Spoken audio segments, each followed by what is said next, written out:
Yo ingresé en la editorial de Abril a principios del año 1970, es decir, poco tiempo después del Cordobazo, y desde luego el Cordobazo impactó en la conciencia de esos compañeros que trabajaban en la editorial de Abril. Allí ingresamos un grupo numeroso de jóvenes, la empresa estaba activándose. Quiero recordar que la editorial de Abril estaba al mismo nivel de producción o parecido a la competidora de la editorial Atlántida, y en algún momento llegó a contar con 800 trabajadores. A mí me eligen delegado a los 6 meses, pero soy impugnado por la patronal en la medida en que desde el punto de vista legal tenía que cumplir un año de antigüedad en la empresa con esa finalidad. Yo trabajaba en la sección más grande, que tenía 4 turnos de 6 horas, sección insalubre, rotativas. En el año 70, que es el mismo año en el que yo ingreso, en esa elección de delegados donde yo fui elegido pero impugnado, apareció Ismael Ali, que era uno de los dirigentes hongaristas de la Federación Gráfica Bonaerense, y el cuerpo de delegados finalmente es un cuerpo de delegados en general hongaristas, pero también con sectores de lo que era el PRT La Verdad, morenista.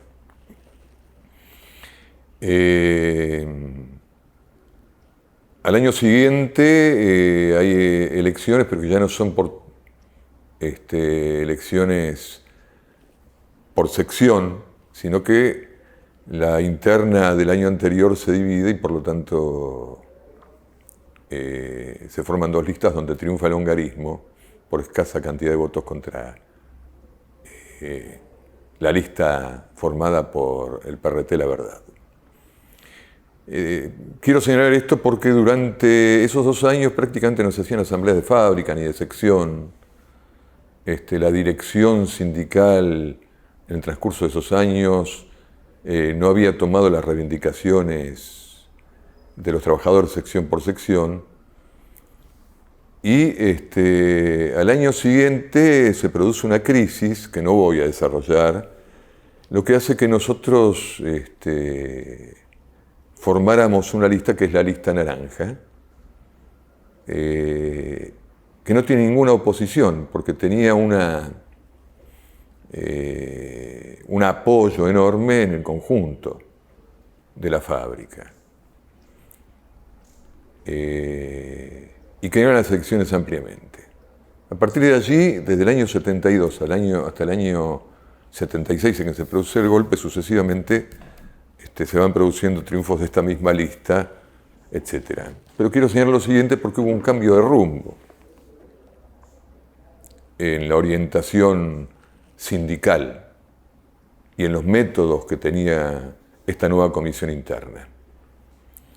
Yo en el año 73 soy elegido secretario general por el cuerpo de delegados. En el año 72 me acuerdo que era Carlos Alberto Carabajal, el secretario general. Hay otros nombres que quiero recordar, como Juan Carlos Venturini, Juan Carlos Lasati, Héctor Barrientos, Cola Yago y tantos otros compañeros, Meloño, que recuerdo y a los que quiero ahora rendir homenaje porque forman parte de una comisión interna enormemente combativa. Nuestro método fue la asamblea de sección y la asamblea general. Al principio tuvimos que chocar mucho con la represión de la patronal adentro de la fábrica.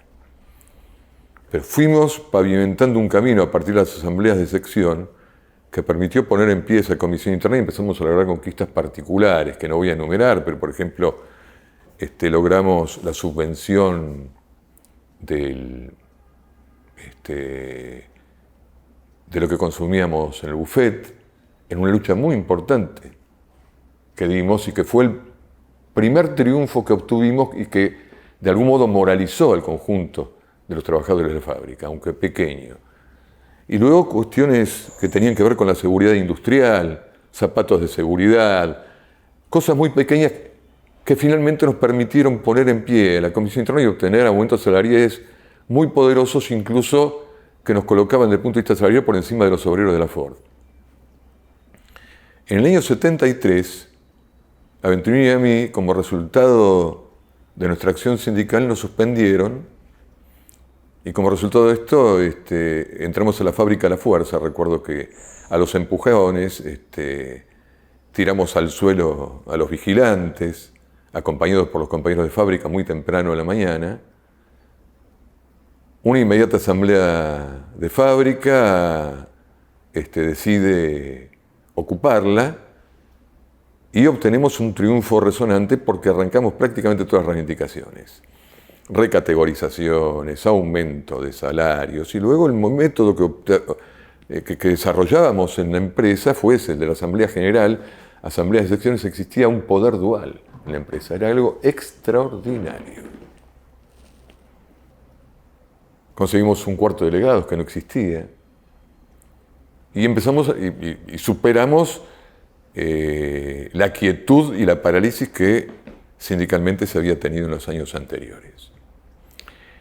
Es más, puedo decir una anécdota, porque luego de una lucha que tuvo lugar en la empresa, se apersona un policía a la vigilancia y deja una citación para Venturini y para mí, para una declaración indagatoria. Cuando se enteran los compañeros, paran la fábrica, se hace una asamblea y esto obliga a la jueza interviniente a concurrir a la fábrica para hacernos allí las preguntas correspondientes a esta situación. Extraordinario, fue un hecho histórico.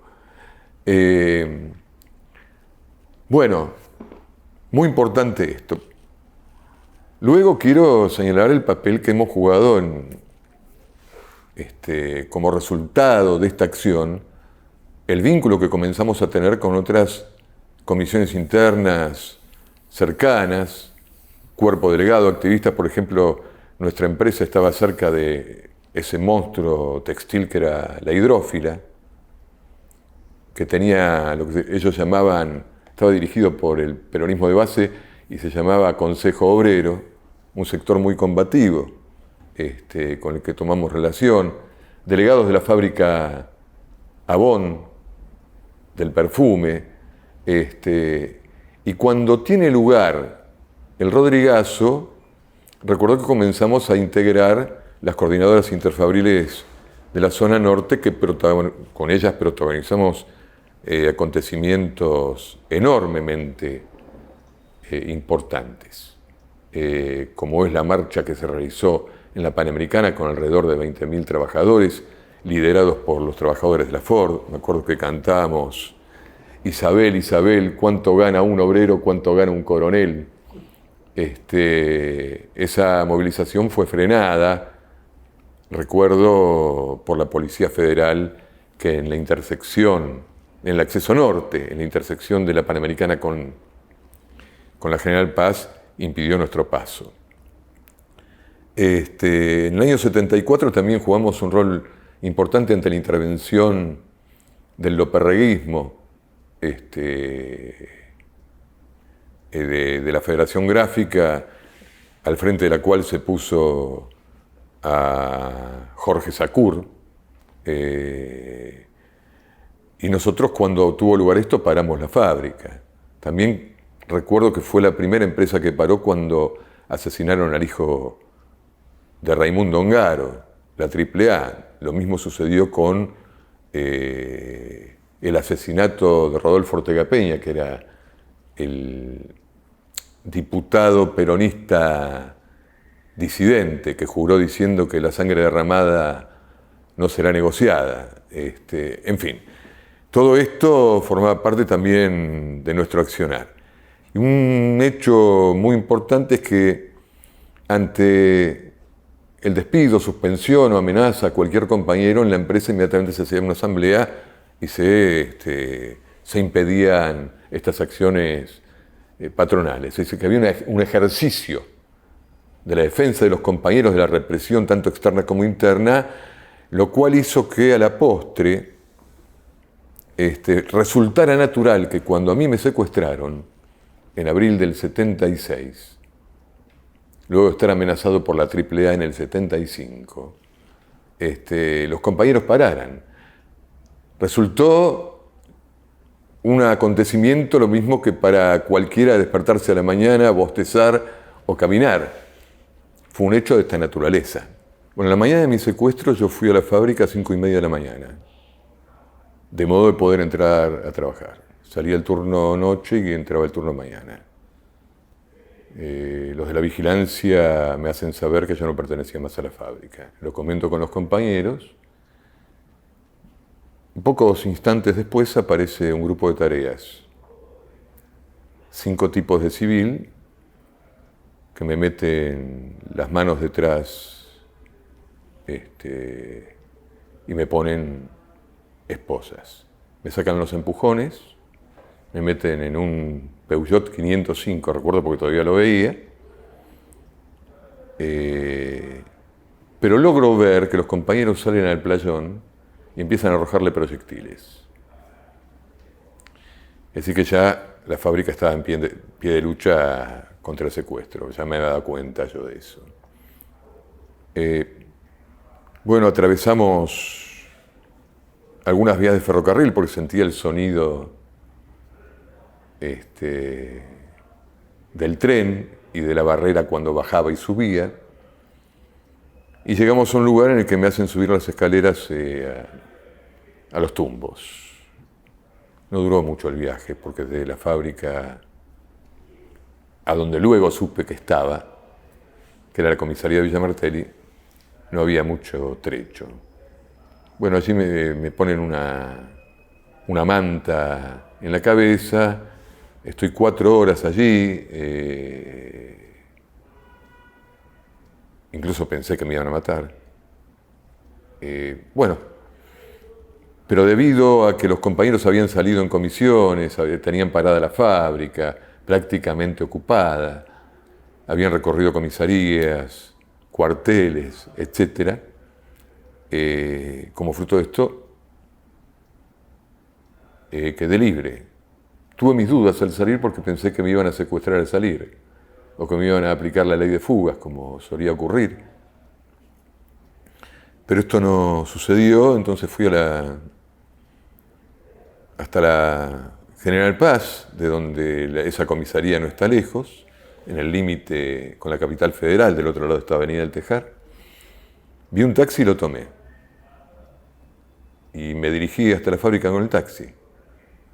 Cuando bajé del automóvil, inmediatamente abrieron los portones de la fábrica, los compañeros que estaban allí, gritaban de alegría y me levantaron en anda. Fue un triunfo extraordinario de los trabajadores de la editorial y el resultado del aprendizaje de largos años de combate de esos trabajadores, no solamente contra la patronal, sino contra el Estado, porque esa fábrica protagonizó la huelga de junio y julio y tuvo una experiencia inolvidable que en la conciencia colectiva de esos trabajadores no desapareció. Así que bueno, esto me parece que es un dato importante a señalar como parte de la historia del movimiento obrero, que nos deja marcado a fuego. Así que me parece importante resaltar esto. Nosotros instalamos en la fábrica métodos clasistas y estos métodos los trasladamos luego a la coordinadora interfabril. Quiero recordar que la coordinadora interfabril de la zona norte, una zona desde el punto de vista de las luchas obreras muy combativa, estaba la interna de Astarza, de Del Carlo, de Frigor, de las refinerías de maíz, de